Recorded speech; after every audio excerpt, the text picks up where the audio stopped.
What you're looking at right now is a design by Jennifer Moore that is included in her book TempoWeave, and it's a folded double log cabin blanket. So I entered this design using her instructions in the book, and it looks like it would have taken more time than it really did. I used the features on the design tab for design repeats and color replace, and it was actually fairly quick to enter because the warp thread is a 4-thread repeat and the treadling sequence is 8.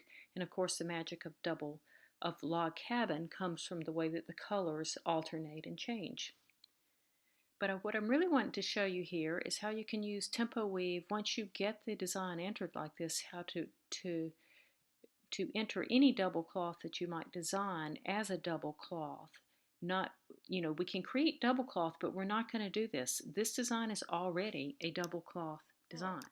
In Jennifer Moore's version, she has shafts 1 and 4 weaving the top layer and shafts 2 and 3 weaving the bottom layer.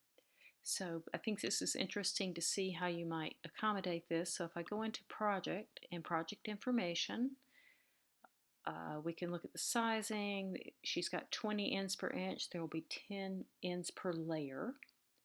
So you have to warp it at 20 ends per inch. And the cloth construction, this is something I put in since I was entering this draft from scratch using her guidance from her book. I had to make sure that I went in and put the right shuttle sequence and indicated where the fold is and which shafts were the top layer.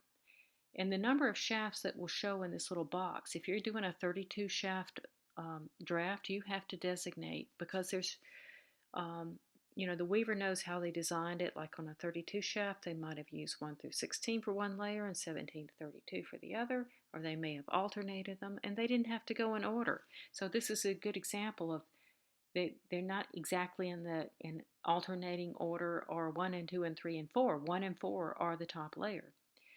And what's really interesting is how she describes how you can accomplish double weave with 2 shuttles. And you have to do this to get the log cabin because obviously you've got one shuttle with your darker color and one with your lighter color.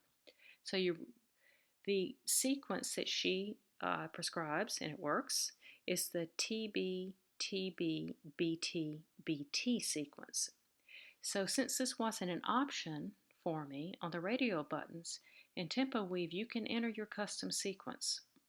So you could have done a 3 shuttle weave if you had wanted to, even, or 4.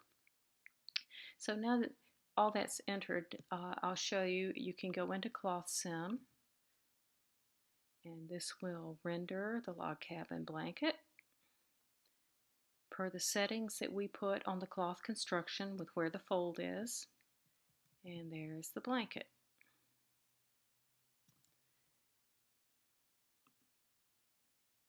I'm going to show you another example.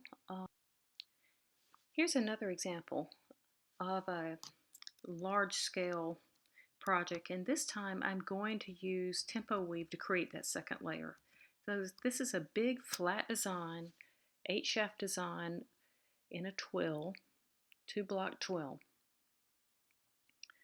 So let's pretend I do not have a loom wide enough to weave this project, and it didn't even have ends per inch. I'll put 24 in there. So at 24 ends per inch, this would take 44 inches. So I know that if I'm going to do this double, then I'm going to do this at actually I'm going to put it at 24 because on this case, I'm going to use the feature to create the double cloth, and then let's see what happens. Okay, now it looks muddy on the drawdown, but when we look at Cloth Sim, it'll look like it's supposed to look. I'm going to expand this a little bit so you can see that I do have 16 shafts here. So let's look and see what our project settings look like before we go into Cloth Sim. So we've got the 16 shafts and treadles. Our ends per inch have been doubled to 48. Our picks per inch is still 24. Because we'll have to, since we're weaving this, our width in the reed is going to be 22.4. So we'll be slaying our reeds such that we have 48 ends per inch to accomplish 24 per layer. And our cloth construction has automatically been set to folded double cloth with a TBBT shuttle sequence and the folds on the left. And TempoWeave, when I did the create double cloth icon, it marked the layers that it designated as the top. So what I've shown you, in case you're a little lost, is you can design your double cloth by hand, such as I did with the Jennifer Moore example of the log cabin double blanket. And you can come into cloth construction and you can set your double cloth attributes here. You can also set it as double weave too, but that's for a later video. And then, or you can do it like this, where you have TempoWeave generate your doubling automatically, and it sets those settings for you. So I hope that distinction makes sense. So let's look at this in Cloth Sim. This has an awful lot of threads, so it'll take a few moments to load. Here we go. So now you see the design still looks as it did when it was flat. I didn't pull it up, but it looks the same as it should, even though when you look at the drawdown, it's quite different, obviously. So it's handled the folding, the coloring, the treadling and the threading for you. And I personally am very happy that this works because it takes quite a bit of time to manually generate these double width drafts. That's it for now. These are all in the current, these features that you saw are all available in the current release of TempoWeave.